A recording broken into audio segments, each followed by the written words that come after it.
Na realidade, o Lula é um líder populista, né? Sempre numa lógica de tentar jogar a população pobre contra a classe média.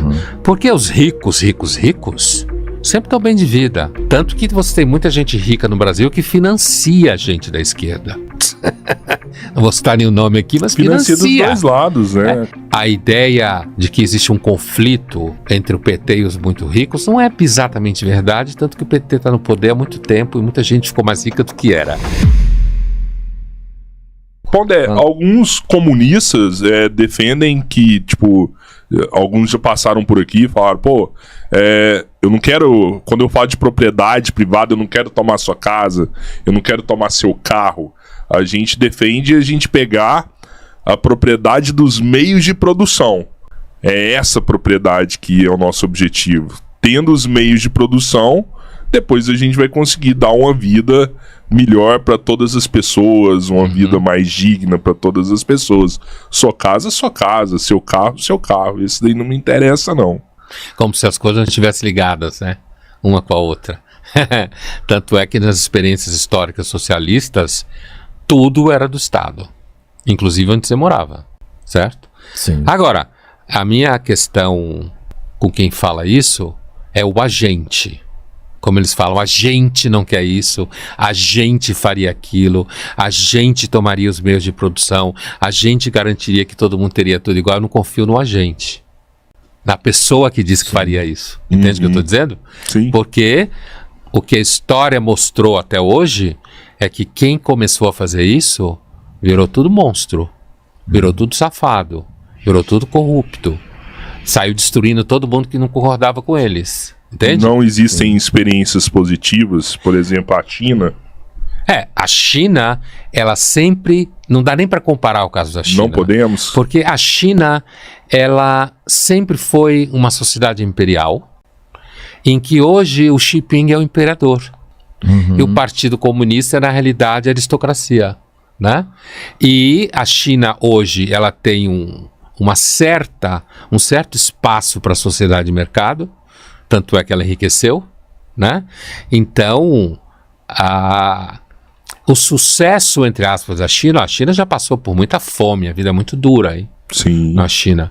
Mas, seguramente, é porque, na verdade, o Partido Comunista hoje, ele é uma continuidade de um sistema autoritário muito antigo, que o que os chineses fizeram foi olhar para a União Soviética, ver que o regime estava falindo porque não tinha consumo, as pessoas não tinham objetos para comprar, foi ficando tudo muito atrasado, como a gente sabe, nos anos 70, né? E a China olhou para isso e percebeu que ela precisava, de alguma forma, fazer um regime diferente do soviético. Então ela começou a abrir a China para iniciativa privada. Alguma iniciativa privada sem democracia. Sem essa coisa de ficar elegendo, votando, né? Virou um sistema híbrido. Um sistema híbrido, Vamos pegar o que é bom ali, o que é bom aqui no mas que era antigo, deles. Né? Eu tive uma vez na China, conversando com um rapaz chinês, e ele falou que o socialismo chinês não podia ser reproduzido em lugar nenhum, porque na realidade era um regime ancestral na China. Essa coisa de você partilhar algumas coisas. Por exemplo, na China você tem casas muito antigas que as pessoas partilham banheiro, partilham cozinha, porque sempre foi muito pobre, né? Sim. Uma população muito grande, muito pobre. Então a ideia de ter banheiro privado e não coletivo, de ter cozinha privada e não coletiva, é muito ancestral, né? Por isso que eu estava falando que era difícil comparar com a China. Agora, cultura milenar de lá é que propiciou eles conseguirem chegar onde eles estão. Muito provavelmente. E associado à inteligência dos líderes chineses de ver que não podiam reproduzir o sistema fechado de economia planejada, como se falava na União Soviética. Economia planificada ou planejada, que a economia tinha que estar de alguma forma aberta para a iniciativa das pessoas. Sim. Né? E aí tem dado certo. A China, como a gente sabe, nesse sentido. O que a China pode mostrar e todo mundo ficar com medo é que você pode ter riqueza material sem democracia. Esse é um perigo. Aí é o perigo. Até porque, assim, e o que eu queria entender, tem como a gente, de alguma forma, conseguir dar um assistencialismo, uma diminuição nessa diferença social, sem invadir a propriedade privada, sabe? O particular de cada um. Olha, você tem experiências, a Europa Ocidental, tudo bem que a Europa foi destruída por 2 guerras e depois da segunda os Estados Unidos jogou dinheiro lá a perder de vista. E foi isso que salvou a Europa. Mas ele fez isso não porque os americanos são melhores do que os outros seres humanos, mas porque eles queriam barrar o avanço soviético, né? Então, eles precisavam distribuir melhor a renda de alguma forma, criaram o estado de bem-estar social, né? Sim. Precisavam fazer isso para que a população ficasse mais calma, como eu dizia, indo trabalhar, ter o seu rádio, depois a televisão, os filhos poderem ir para a escola, certo? Ocupando essa galera de alguma forma, né? Vamos deixar eles ocupados para eles não se revoltarem. Porque senão eles iam querer que a União Soviética viesse, porque a União Soviética prometia isso. Entendi. Né? E naquela época, a União Soviética já estava falindo, mas ninguém sabia. Na Guerra Fria ali. Isso é o começo da Guerra Fria. Exatamente. Então, o fato é que você tem Inglaterra, Alemanha, França, que usufruíram bastante disso e criaram um estado de bem-estar social diferentes, mas razoavelmente sólido, custa muito caro, imposto é muito caro, então você tem uma vasta classe média, você tem muito menos miséria. Hoje em dia tem um pouco, mas não tem como em países como o Brasil tem. Você tem uma elite milionária menor de tamanho, mas muito rica. E agora você tem, por exemplo, a Escandinávia, né? Suécia, Dinamarca, Noruega, Islândia. Finlândia não é Escandinávia, mas geograficamente está ali, é tudo muito parecido. São países que têm estado de bem-estar social muito sólido, imposto altíssimo, né? Como os países bálticos, Estônia, Lituânia e Letônia, que eram parte da União Soviética, nos anos 90 ficaram independentes. E nesses lugares você tem muito pouca gente rica pra cacete, e muitas dessas pessoas ricas pra cacete já são há 100, 200 anos, a família. Sim. Certo? Sim. E eles pagam muito imposto para ter uma vasta classe média feliz. Uma qualidade de vida, né? Porque aí é aquilo, né? Se a qualidade de vida tá andando, então as pessoas tendem a ficar ocupadas, planejando viagem, né? Comprando hoje em dia celular, decorando a casa, e fica ocupado. Então, a classe média é um vetor principal de equalizar essa situação? Porque, por exemplo, aqui no Brasil eu tenho visto falar que a classe média aqui é quase um problema. Palavras até do nosso próprio presidente. Falando que a classe, Lula? Que a classe média, que o cara Lula vira fala, classe média, já não quer mais votar na gente, que começa a pensar isso é um problema. Não dá para levar a sério o que o Lula fala, né? E se a gente comparar pro Lula 1, 2 e 3, é cada vez pior, né? Recentemente alguém falou que quando o Lula fala, o mundo inteiro presta atenção e cala fundo no coração. Palhaçada. O Brasil, infelizmente, geopoliticamente, não tem relevância nenhuma. Zero. Apesar de participar do baile, né? Ele tá na festa, dança, né? Ele tá na festa. Isso mesmo, ele tá na festa. Agora, a classe média, uma classe média vasta, ampla, sólida, normalmente é signo de sociedade com menos desigualdade, sociedade um pouco mais calma, digamos assim, né? Com menos violência social. E então dá para dizer que sim, a classe média é normalmente o signo de que aquela sociedade X, é o caso da Europa, que eu estava descrevendo, Europa Ocidental. É o caso dos Estados Unidos, não com o estado de bem-estar social, mas é uma riqueza bestial. Né? Um modo... Veja, você não vê americano tentando entrar em nenhum país da América Latina ilegalmente. Só vê o contrário. Apesar de um monte de gente ficar falando mal dos Estados Unidos, né? Agora, esse fato específico aqui, que é muito comum, muita gente, inclusive intelectuais, falarem mal da classe média, é porque muitas vezes a classe média não vota neles, certo? E aí começa a se falar mal da classe média, sempre numa lógica de tentar jogar a população pobre contra a classe média. Porque os ricos sempre estão bem de vida.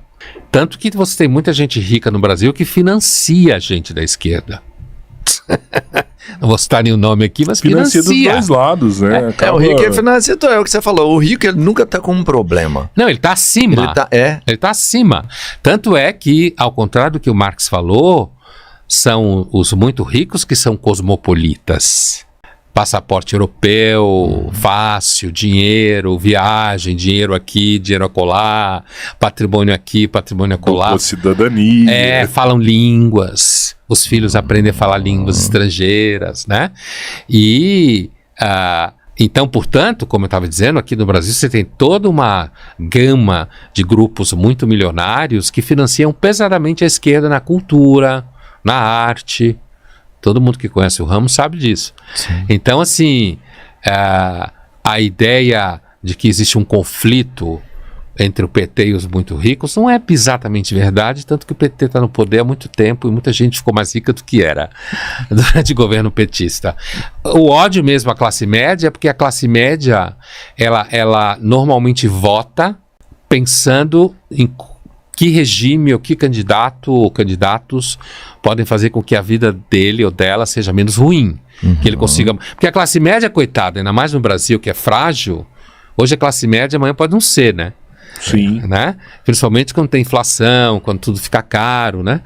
Então, quando aumenta o imposto, cai em cima dela, por exemplo, né? Então, assim, normalmente quando se fala taxar ricos no Brasil, é taxar classe média alta. Exato. Não é... Aqueles estão lá no topo do mundo. Então, e como há algum tempo tem surgido, digamos assim, uma dissociação entre PT ou esquerda em geral e a classe média tem se demonstrado um pouco irracível aos governos do PT, ou investindo em outros candidatos mais abertamente, inclusive com o uso das redes sociais. Então fica essa história de dizer, não é só o Lula, você tem intelectuais de esquerda que falam isso, que odeia a classe média, que a classe média não serve para nada, né? E na realidade o Lula é um líder populista, né? Sim. Líder populista. Já foi, né? Acho que hoje nem isso mais. Não, tá em fim de carreira, mas tá em fim de carreira, né? Mas a gente não sabe o que vai acontecer ano que vem. É por isso que as utopias políticas até hoje deram com os burros na água, né? Dizendo que ia transformar o homem em socialismo soviético, ia nascer um novo homem, né? Que não teria nem ciúmes. Não teria ciúmes? Eles falam isso? Não, a ideia não que não teria ciúmes no sentido, no sentido de que não teria uma ambição, impulso de posse, entende? Porque o ciúme seria derivado da posse. Então você sente que a pessoa é sua posse, entendeu? Por isso que ele não fala que não tem ciúme, diz que não tem, eles não falam isso, mas eles falam que o novo homem não teria o impulso de ter propriedade. Eu já ouvi falar que o conceito de propriedade é algo muito novo, assim, que tipo, 500 anos depois de Cristo, a gente não tinha um conceito assim de meu. Era algo mais relacionado à posse, que é até uma palavra nova isso daí. Olha, eu acho que propriedade privada, no sentido que a gente tem hoje, que você ganha com o seu trabalho, em tese, né? Como diz o Locke, contratualista, criador do pensamento liberal, no século XVII, John Locke, e que, portanto, ele fala que o trabalho é sagrado e a propriedade privada compreendida como sua casa, ou sua terra, ou seu corpo também, né? Suas ideias, suas crenças religiosas, e que o direito a tê-los é fruto do trabalho, então ele, de certa forma, glorifica o trabalho como critério através do qual você tem coisas. Então isso a gente pode dizer que essa ideia vem do século XVII. Agora, a ideia que não existia posse, Roma possuía toda a bacia mediterrânea, né? Verdade. A aristocracia romana possuía terras, né? Ao longo da Idade Média inteira, os nobres possuíam feudos, né? É claro que isso era uma coisa, nesse caso, de herança, né? De sangue. O filho mais velho herdava tudo, na maior parte do tempo, né? Então, não é igual. E você não podia, tipo, vender a sua terra, entende? Porque essa terra era dos seus ancestrais, da sua família, ia passar para os seus filhos. Ela Então, pertencia a uma linhagem. no é caso, isso mesmo, é. Então, a compreensão de propriedade privada, tal como a gente tem hoje, é de fato uma digamos assim, uma concepção que não é nem um pouco velha, né? Mas a noção de que existem donos, tinha posse até de pessoas, os escravizados. Sim. Imagina, você vendia. Era um dos maiores mercados econômicos de Roma, era o mercado de escravos.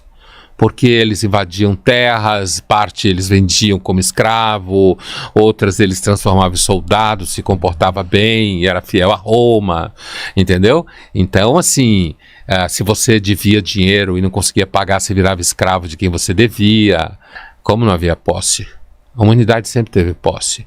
Há uma discussão se no Alto Paleolítico, 60 mil anos atrás, a gente vinha em bando, então não tinha posse mesmo. Aí não tinha. Um regime tribal mesmo. É, o regime, e ali mas de repente quem estava naquele lugar que tinha água fácil, certo? E outro bando quisesse entrar, de repente tinha pau, né? Dava briga. Né? Pondé, eu queria ver que você... O Cabeleira falou de alguns comunistas que já passaram aqui, da visão deles. Eles se declaram comunistas? Sim, são os ferrenhos defensores. Mas e tem uma visão de um pessoal da esquerda até, e aí eu queria uma análise mais profunda, mais inteligente sobre isso, porque tem sido falado muito aqui dentro do nosso podcast sobre o conflito do Israel com Hamas, Palestina, enfim, existem até vertentes sobre esse assunto. E uma coisa que começou a crescer muito aqui foi que o sionismo é mau e que o Hamas, então, devido às agressões que sofre, só se defende, que é um direito fiel deles. Legítimo, né? Então, assim, o que você imagina sobre uma situação dessa? Até onde a gente tem que entrar? Tipo, o que antisionismo é antissemitismo? Seria? Olha, esse é um assunto, eu já escrevi algumas vezes na coluna da Folha, é um assunto que eu evito. Eu costumo... Se preferir não falar, até tem outra coisa que eu quero saber aqui rápido, também.